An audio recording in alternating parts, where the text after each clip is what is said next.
There's actually a mute button here. What's an override button? I know. What's the override for?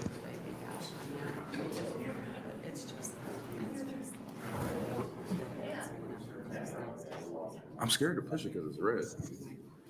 Hello, hello, hello. No, didn't override you. Okay. I don't know. Learn something new.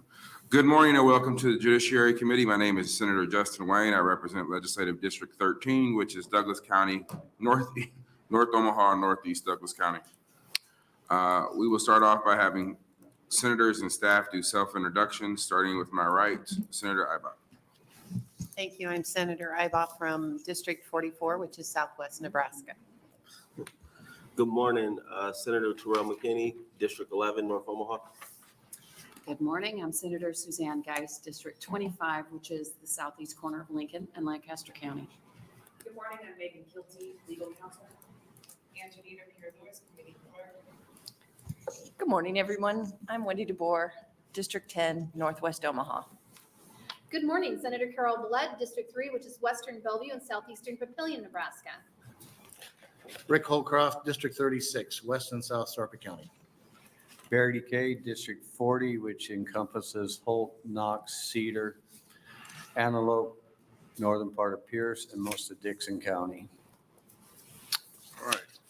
Also assisting us is our committee page, Luke McDermott from Omaha, who is studying political science and economics at UNL, and then Morgan Baird from Gearing, who is a political science major at UNL. This morning, we'll be hearing 3 bills. We'll be taking them up in the order that is outside of the room. On the tables in the back, you'll find a blue testifier sheet. If you are planning to testify today, please fill out one and hand it to the page when you come up so we can keep accurate records. If you do not wish to testify but would like your record of your presence at the hearing, please fill out a gold sheet in the back. Also, I would like to note that the legislature policy is that all letters for the record must be received by the committee noon the day prior to the hearing. Any handouts submitted by testifiers will be included as part of the record as exhibits. We would ask you to bring at least 10 copies. If you don't have 10 copies, hand it to the page and we'll make sure we get copies for everybody on the committee. Testimony for each bill will begin with the introducer's opening statement. After the opening statement, we will hear from supporters of the bill, then from opposition, followed by those speaking in a neutral capacity. The introducer will have the opportunity to make a closing statement if they so wish to. We ask that you begin your testimony by first saying and spelling your first and last name so we can have an accurate record. We will be using the 3-minute light system today. Oh, I'll get to that part where it tells you to silence your phones. When you begin your testimony, the table, the green light will be on. When there's 1 minute left, there'll be a yellow light, and then the red light, we ask you to wrap up. I'd like to remind everyone, including myself, to please turn off or vibrate your cell phones. And with that, we will start today's hearing with LB 83. Welcome, Senator DeBoer. Good morning, Chair Wayne and members of the Judiciary Committee. My name is Wendy DeBoer, WENDY-DEBOER, and I represent District 10 in Northwest Omaha. I'm here to introduce LB 83 to adopt the Uniform Community Property Disposition at Death Act. The law of marital property is not uniform. 9 states and a number of foreign countries are community property jurisdictions where any property acquired by a married couple is presumed to be jointly owned by both spouses. Nebraska follows the majority rule that makes no such presumption and recognizes individual ownership of property by married persons. Community property acquired by spouses in a community property state retains that status even if the spouses eventually move to Nebraska, a non-community property state. LB 83 provides guidance to Nebraska trustees, judges, and estate administrators on how to deal with the distribution of community property at death.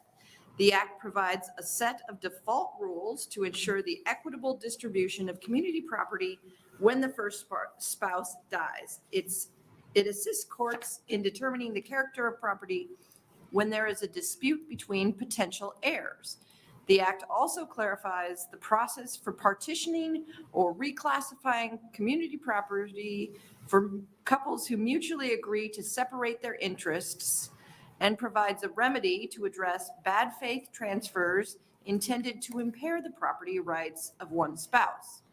I introduced this bill on behalf of the Uniform Law Commission, and there will be testifiers following me who can speak on behalf of the commission.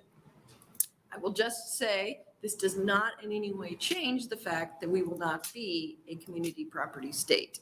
It's just this very narrow situation. So I appreciate your time and would be happy to answer any questions that you may have. Any questions from the committee? Senator Blood.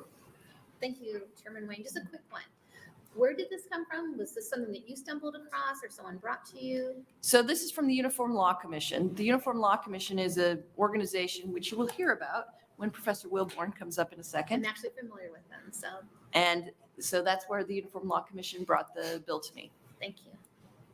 Any other questions from the committee? Seeing none, thank you for being here. First proponent.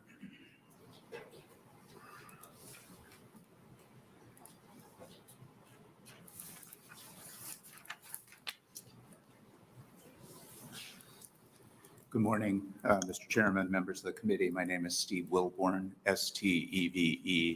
Stevewillborn. I'm a professor of law at the University of Nebraska College of Law and serve as a member of the Nebraska Commission on Uniform State Laws. And my testimony is on behalf of the Nebraska Commission. The Nebraska Uniform Law Commission is our delegation to the National Uniform Law Commission. The other members of the Nebraska delegation include Harvey Perlman, Arlen Beam, Larry Ruth, Joanne Pepperell, Jim O'Connor, Marcia McClurg, and Don Swanson. The National Uniform Law Commission is a confederation of all the states to draft laws where uniformity is appropriate, desirable. It drafts proposals through a very transparent process with active participation by all stakeholders and interest groups. We're also interested in having states enact our products. As a result, Uniform Acts tend to reflect a fair balance of the interests of multiple stakeholders in the area and every area we work in. As Senator DeBoer mentioned, this act provides guidance to trustees, judges, and estate administrators in Nebraska, a non-community property state, about how to deal with community property when it enters the state.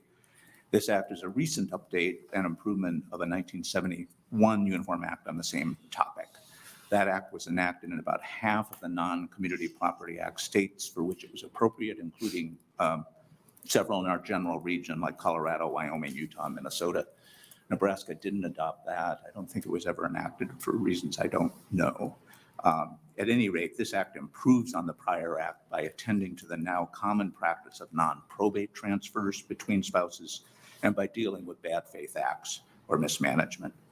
Right now, 9 states are community property states: Arizona, California, Idaho, Louisiana, Nevada, New Mexico, Texas, Washington, and Wisconsin.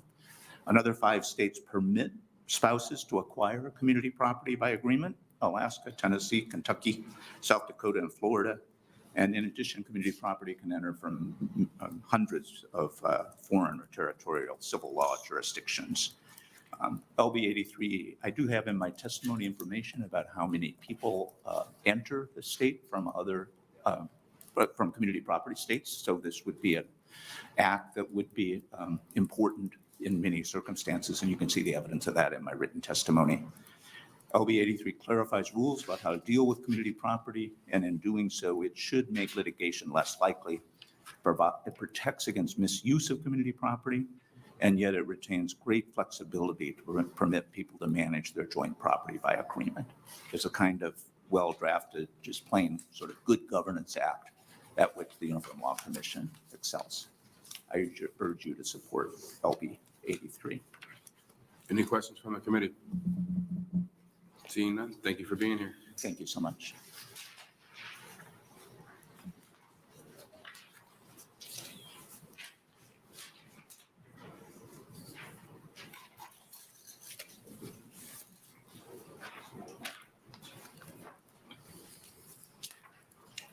Good morning, Senators. My name is William J. Lindsay Jr., Williamlindsay. I'm appearing on behalf of the Nebraska State Bar Association in support of LB 83. First thing I want to make clear is that this bill does not adopt community property in Nebraska. It does not affect somebody who's always been a Nebraska resident.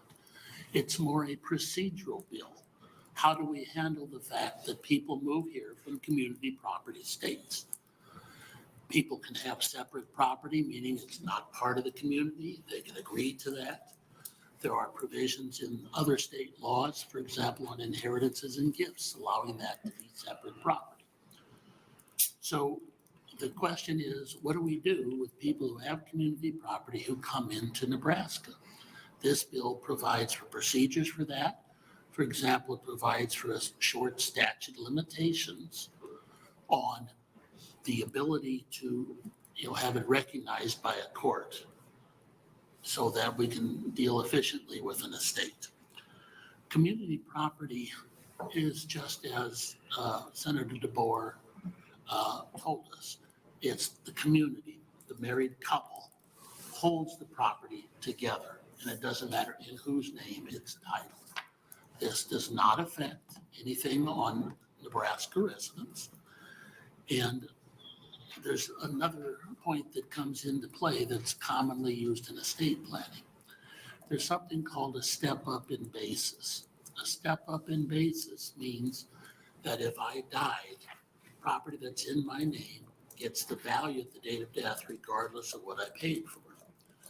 Well, if my wife and I have jointly held property, she's considered to own half, so that half is not stepped up. But the other half, my half, is.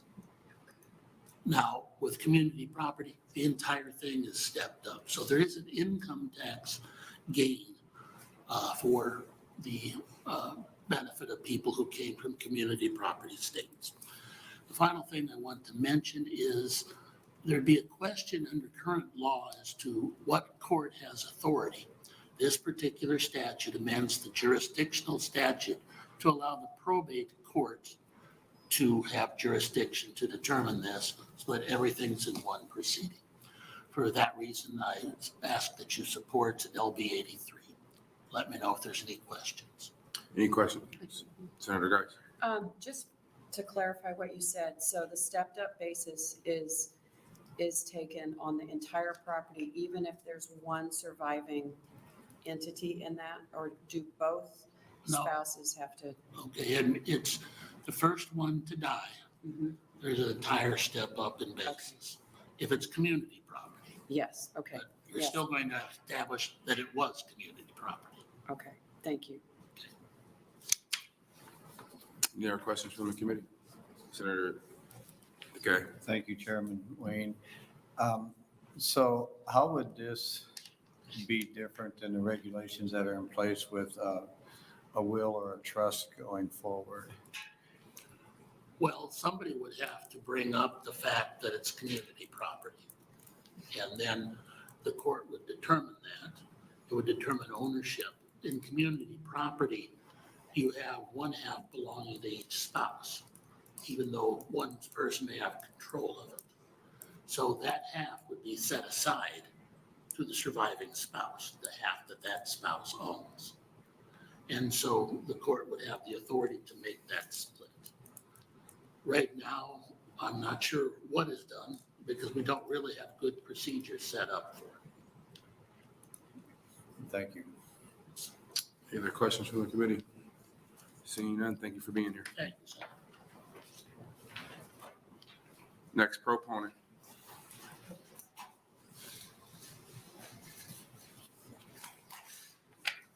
Next proponent. We'll turn to opponents. First opponent. Anybody testifying in neutral capacity can come up. Neutral capacity. There are no letters for the record. Senator DeBoer, you may close.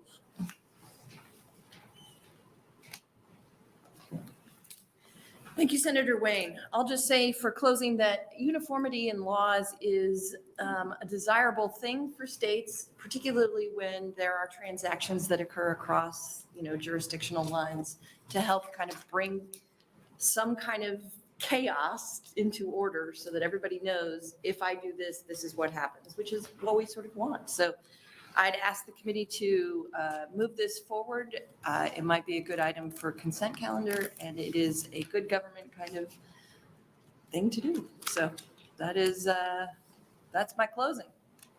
Any questions from the committee? Seeing none, thank you for being here. Oh, guess we gotta close. We'll close the hearing on LB 83 and open the hearing on LB 330. Welcome back, Senator DeBoer. Thank you. Good morning, Chair Wayne and members of the Judiciary Committee. I'm Wendy DeBoer, representing Legislative District 10. My name is spelled WENDYDEBOER. District 10 is in Northwest Omaha. I'm here today to introduce LB 330. LB 330 would allow a successor to a decedent upon presentation of a small estate affidavit to endorse or negotiate any instrument evidencing a debt belonging to the decedent that is a check, draft, or other negotiable instrument payable to the decedent or the decedent's estate. Give me a second and I'll explain that. Currently, when a check is issued to a decedent or to the estate of the decedent, the person indebted to the decedent is the party issuing the check. As a result, if no estate proceedings are required, a successor claiming through a decedent may receive payment upon presentation of a small estate affidavit to the person indebted to the decedent. Individuals holding the check made payable to the decedent or the estate of the decedent frequently present a small estate affidavit to a financial institution for purposes of cashing the check. Since the financial institution is not indebted to the decedent should not, or the financial institution should not cash the check based upon the small estate affidavit. Instead, the check should be returned to the issuer and a new check issued to the party or parties named in the small estate affidavit. So as you might imagine, this involves additional time to return and reissue the check to the successors. It's extremely inconvenient for the parties who will be ultimately entitled to the payment of the proceeds from the check. So LB 330 would amend Nebraska Revised Statute 30-24,125 to streamline this process and increase the convenience for successors of the decedent. It does so by allowing a successor claiming through a decedent to present an affidavit to a financial institution without having to have the check reissued. Under these circumstances, a financial institute accepting such a check, draft, or other negotiable instrument presented for deposit and accompanied by a small estate affidavit is discharged from all claims for the amount of the check. So that's the legalese for the record, but here's how it really works. If I die and my estate is less than 100,000, we change the small estate affidavit. In Nebraska, we have this ability to do a small estate through affidavit rather than going through the whole process. So you have an affidavit, it says this is a small estate, it's worth less than $100,000. If I die and I leave all of my property to Senator Geist, but Senator Blood owes me $100 before I die. She writes me a check for $100, comes in the mail after I die. Senator Geist has gotten the small estate affidavit that says, I'm the successor, it's less than 100,000, here's the estate. Now she has a check that's written to me from Senator Blood. She takes it to the bank and they say, well, you're not Senator Blood, we can't cash it. Or you're not Senator DeBoer, you're not Wendy, so we can't cash it. The bank says we can't cash it because it's not written to you, it's written to someone else. She says, but look, here I have my small estate affidavit. They say, too bad, it's not the right name. That's the way the law is currently. The change would say that she would be able to present to the bank the small estate affidavit showing that she's the successor and the check, and that would be enough and they would cash it, rather than having to get it reissued out of my name and reissued into her name. So it's just taking the step of having to go get the name changed on the check because she's the successor to the estate. So that's sort of how it works. It's often if someone dies who's in a nursing home or something like that, there might be a prorate for the amount that's left over. It goes to the name of the person who paid it. Now there's a check that's payable to the person who's dead. The successors can't get it without going through and getting the check reissued.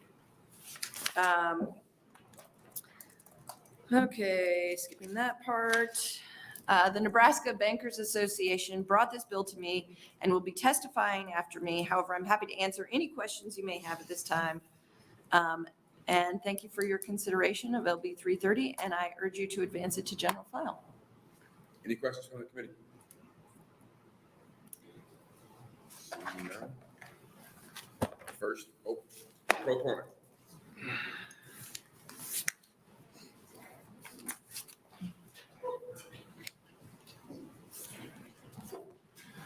Good morning, Chairperson Wayne, members of the committee. My name is Ryan McIntosh, MCINTOSH, and I appear before you today on behalf of the Nebraska Bankers Association in support of LB 330. Senator DeBoer did a very eloquent job opening and took nearly all of my testimony, so I'll keep it very brief and would be happy to answer any questions. I am handing out a copy of the form affidavit, small state affidavit promulgated by the Nebraska Supreme Court just for reference. This is what the affidavit looks like with an original death certificate attached to it. So under current law, the summary is a successor can go to a bank and claim all the funds in that account, but can't first deposit a check made payable to the decedent or the decedent's estate into that account. You also note in the bill that there's references to the Uniform Commercial Code. This is just for a check presentment for unauthorized signers, presentment warranties, and conversion of an instrument. As I said, Senator DeBoer covered everything else I was going to say, so I won't repeat all that, and I'd be happy to answer any questions. Any questions from the committee? Gina, thank you. One question. So what's to prevent somebody from off the street to come in and claim to be the individual who's now responsible for the property or the estate? So this doesn't change anything under current law as it relates to that. The difference would be the one thing might be that there has to be an original death certificate. So somebody off the street presumably shouldn't have one of those. We do have measures in place with the Know Your Customer, all the sort of regulations that go on for bank compliance, but this doesn't change any of the provisions of the current law for that. The protections for the financial institution don't change. Okay, thank you. Thank you. Thank you. What a coincidence. I'm actually working on a probate matter today. Did not know this was coming up. This is an original death certificate. Welcome. Good morning, Chairman Wayne, members of the Judiciary Committee. My name is Dexter Schrodt, DEXTERSCHRODT. I'm President and CEO of the Nebraska Independent Community Bankers. Here in support of LB 330, we thank Senator DeBoer for bringing this bill. It does happen more often than you would think. I'm going to zoom out a little because sometimes that helps when you see these bills. You only see the one statutory section. The next statutory section over really makes this all kind of make sense.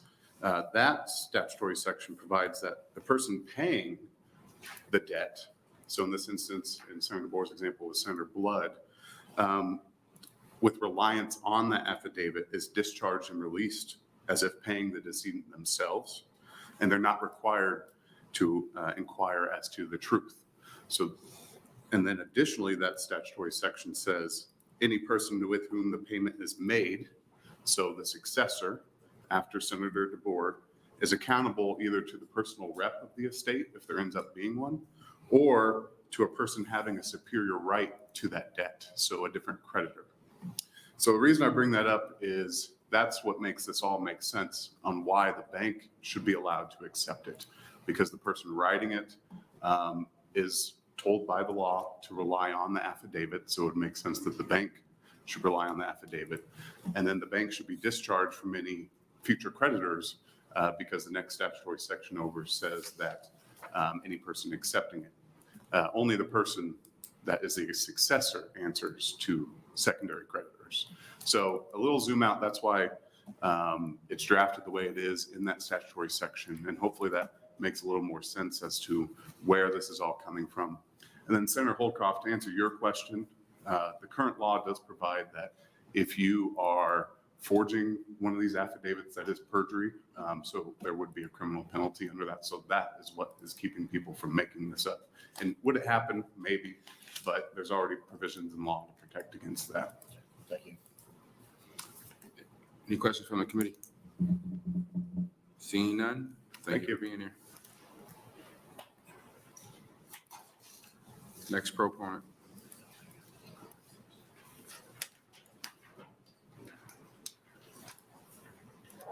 Good morning, Chair Wayne and Senators.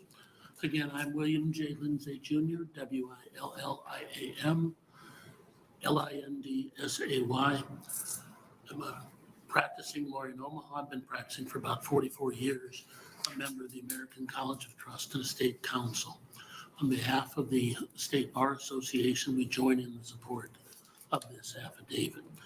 You've already heard from prior testifiers about what the affidavit approach does. I'm going to give you a little historical background. Nebraska adopted the Uniform Probate Code in 1974, so nearly 50 years ago. The small estate affidavit has been part of the probate code for those 50 years.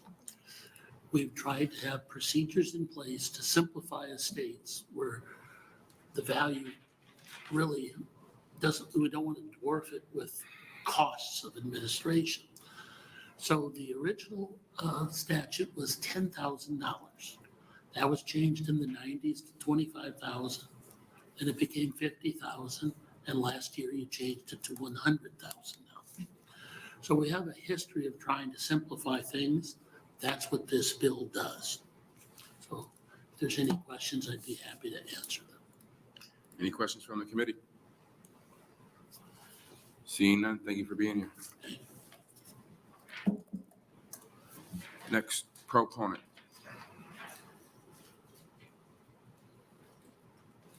Proponent. Any opponents? Any opponents?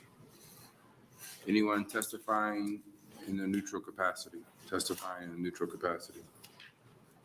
We have no letters for record as Senator DeBoer makes her way back up for her closing.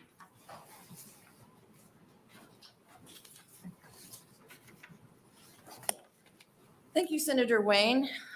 I'll just kind of say in closing that for policy reasons, we have decided a long time ago that there is a need to have these kind of small estates have a streamlined way of getting to their successors. So that instead of going through the entire process, that there's a quicker sort of way to get them. Last year or whatever year he just said we went from $50,000 to $100,000. I was on the committee where that happened, and the testimony was this: you can have a $50,000, truck plus one piece of other property, and suddenly you're outside of that ability to pass on your estate to your successor easily through this process. So we decided as a committee and then as a body to go up to $100,000 so that we would be able to protect the original intent of these small estate affidavits, which is to get to those very small property or estates so that they don't have to go through the whole process. The safeguards we put in place are in part having this ability to say, okay, it's a crime if you forge one. Great. But as Senator Wayne showed, he randomly happens to have an original death certificate today. We did not plan this. And so those things are there, but it's a decision that this body has made that we should be helping people with those small estates, even if there is some small risk that someone will violate the law or attempt to violate the law or attempt to defraud someone.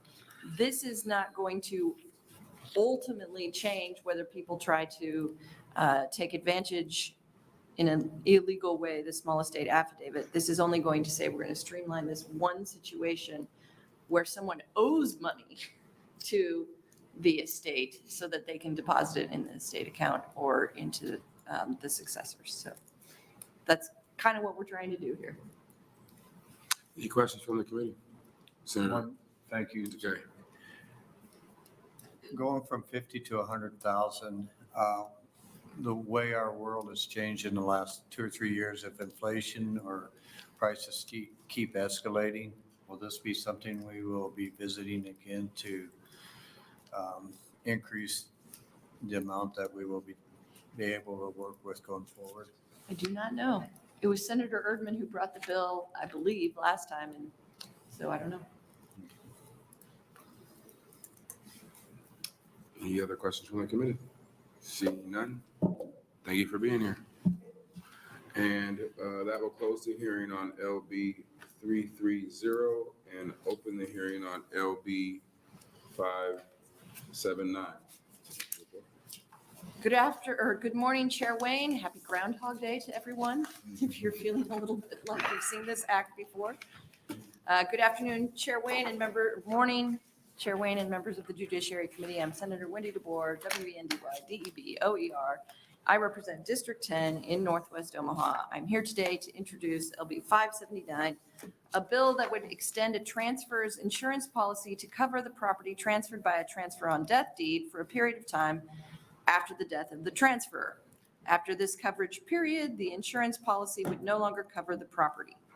So under current Nebraska law, our transfer on death deed provisions do not contain a provision relating to insurance coverage of real property after the death of the transferor.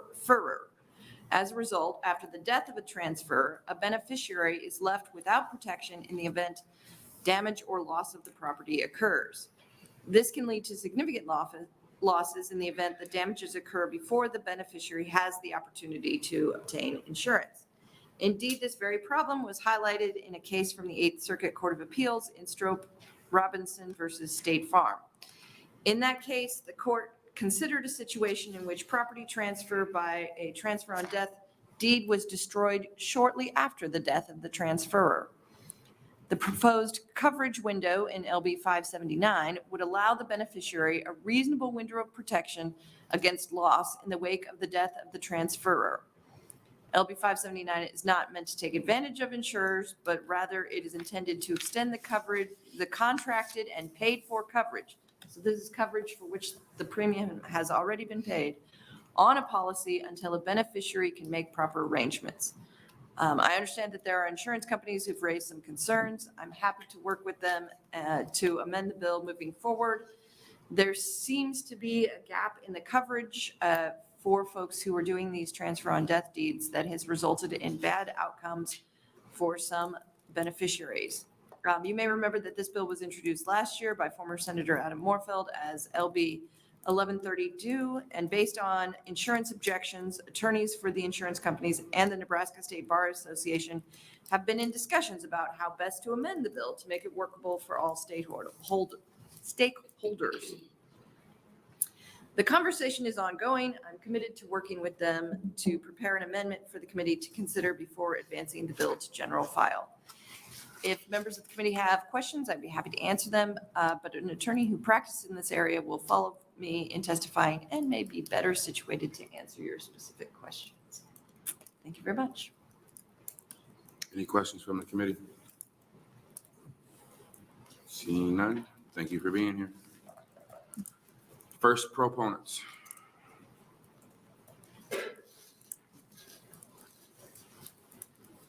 Proponents.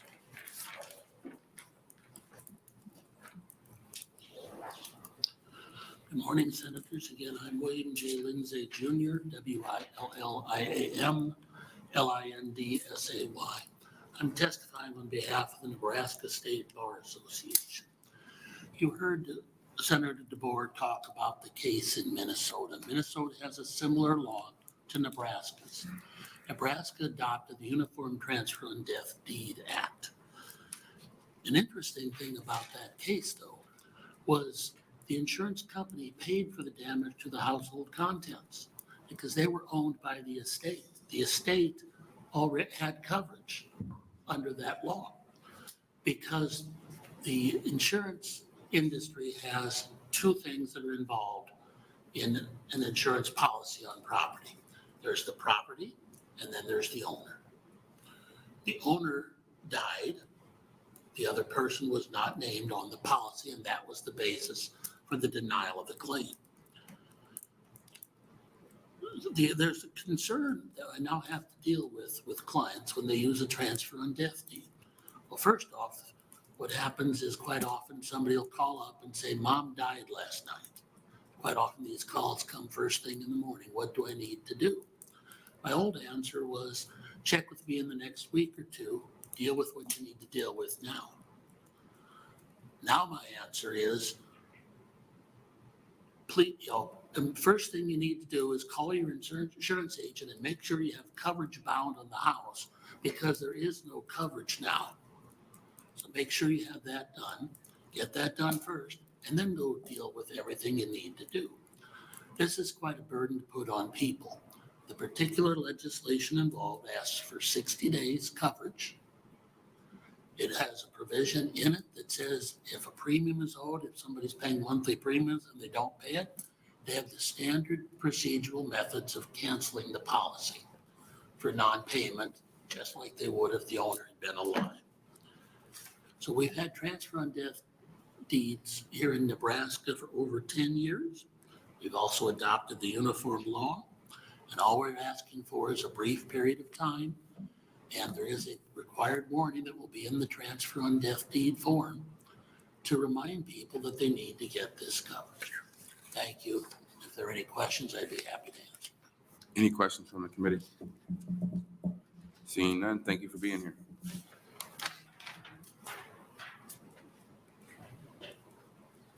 Next, proponent.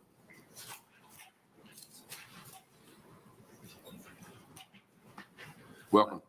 Chairperson Wayne, members of the committee, my name is Ryan McIntosh, MCINTOSH, and I appear before you today on behalf of the Nebraska Bankers Association in support of LB 579. As Mr. Lindsay suggested, the Nebraska Uniform Real Property Transfer and Death Act was first adopted in 2012. It has grown in popularity since that time as a revocable alternative to life estate deeds. Much of what I was going to say has already been said, so I'll skip ahead here. Under the current law, Nebraska Revised Statute, Chapter 76, Section 3410, requires transfer and death deeds already to contain certain disclaimers. This is to ensure that beneficiaries are aware of the issues that still arise outside of probate proceedings. This includes inheritance tax requirements, creditor issues, and Medicaid recovery. LB 579 requires an additional disclaimer regarding insurance coverage and helps ensure that grantors have that conversation with their beneficiaries regarding these insurance issues. Upon the death of a grantor, title to real property is automatically transferred to the grantee beneficiary named in the transfer and death deed. And although this may seem like a seamless and efficient transfer of ownership, LB 579 identifies serious pitfalls. LB 579 ensures that those choosing to execute transfer and death deeds have a full understanding of the issues at play and protects those interests. With that, I thank you for your consideration and respectfully request the committee advance the bill. Thank you. Any questions from the committee? Seeing none, thank you for being here. Next proponent.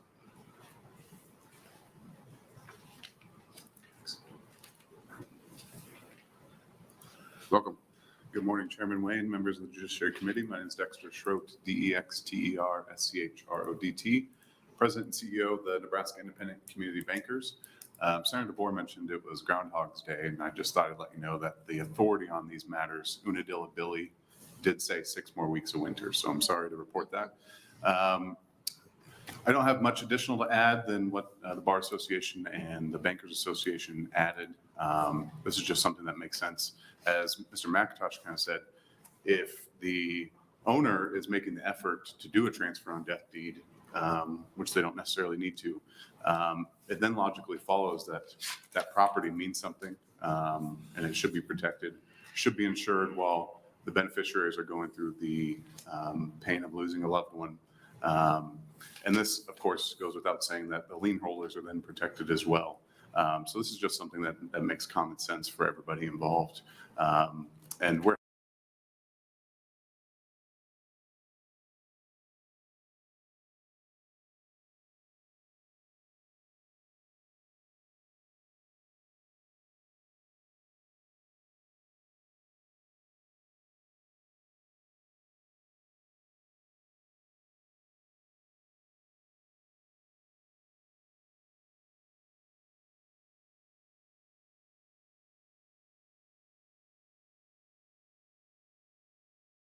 PARR.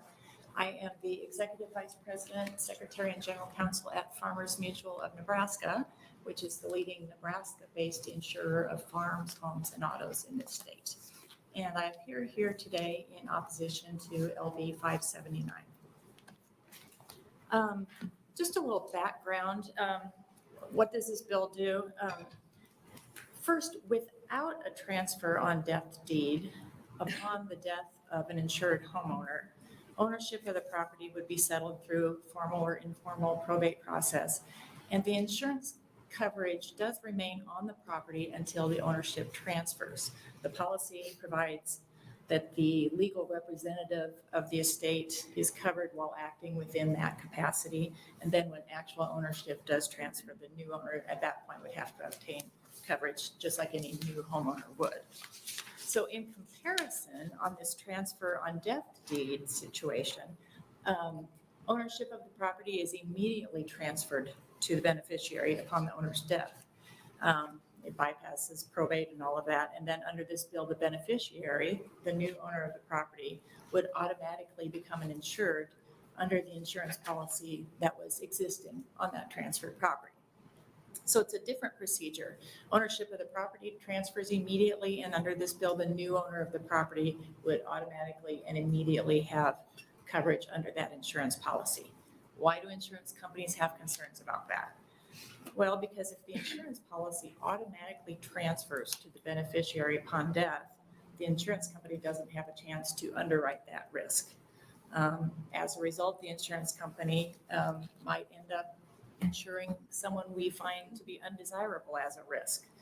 For instance, that beneficiary may live in a foreign country. That's not a risk we would ordinarily be able to insure.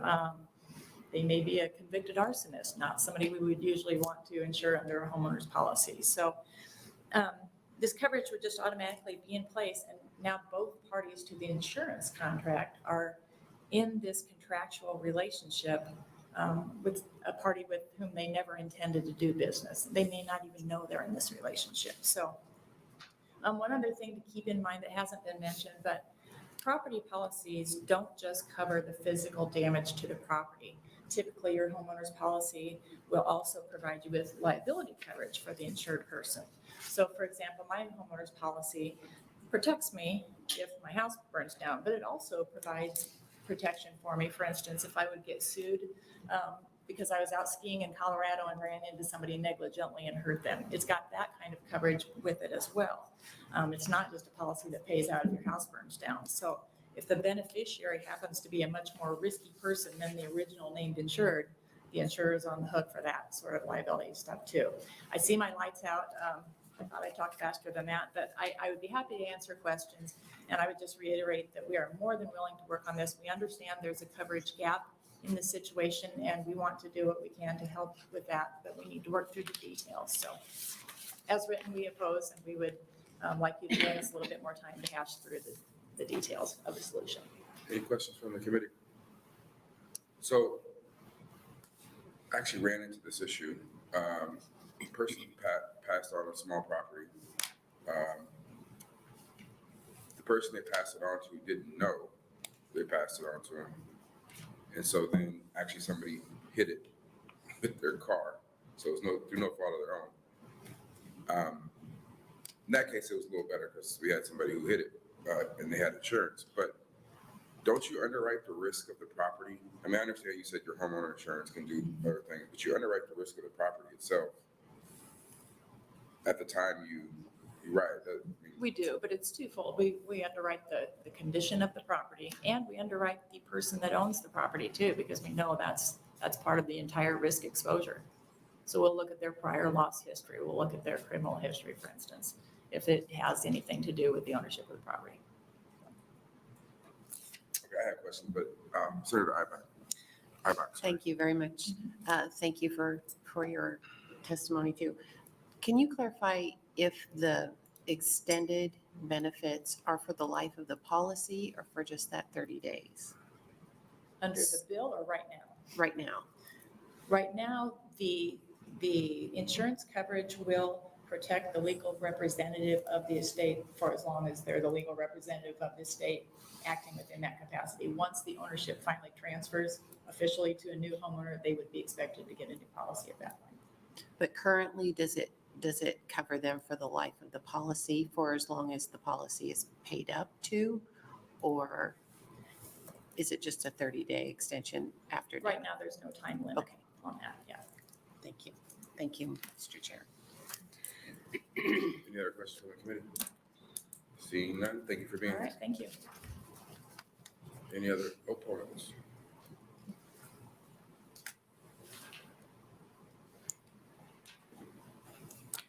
Welcome.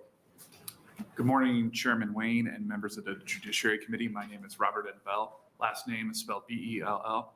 I'm the Executive Director and Registered Lobbyist for the Nebraska Insurance Federation. I am here today in opposition to Legislative Bill 579 as written, and I've also been asked by the American Property Casualty Insurance Association to add their opposition to the record. Seeing how Dexter stole my dollar bill joke, and for the sake of brevity, I would just mention that the members of the Federation do look forward to working with the bar and with Senator DeBoer and coming up with a solution. I did have a member ask me to mention on the record that we did send a draft to the bar back in October of what we thought would be some acceptable changes. They did not accept those, and so the negotiation is ongoing. We just need some more time to work out those details. So with that, I respectfully oppose LB 579, and thank you for your time. Thank you. Any questions from the committee? I'm just curious, I'm not involved in negotiations, but what if we just limited the liability to the property itself, not the other? That would certainly be part of what we're requesting and have requested of the bar. So that would be a portion. There's some disclosure notices that I believe are in 579 right now. We want some changes to that as well. And that in part is related to the coverage. And then it's a question of time, right? And then when does that time start? Those are some questions that are out there. Whether or not in the bill it's 60 days, what we were proposing is 30 days. The bar came back on when does that time start? There's just some open questions that we think that if we sit down at the table with the appropriate parties, that we can definitely work those out. Okay. We'll jump into those negotiations. Thank you for being here. You're welcome. Any other opponents? Anybody testifying in the neutral capacity? There are no letters of support, no letters for the record, and as Senator DeBoer comes up to close on LB 579. So as you heard, this one is still kind of a work in progress, and we're going to keep kind of working on it until we get to the place where we think we've got a good bill. And that's all I got to say. Any questions from the committee? Hearing none, that closes the hearing on LB 579 and today's hearings.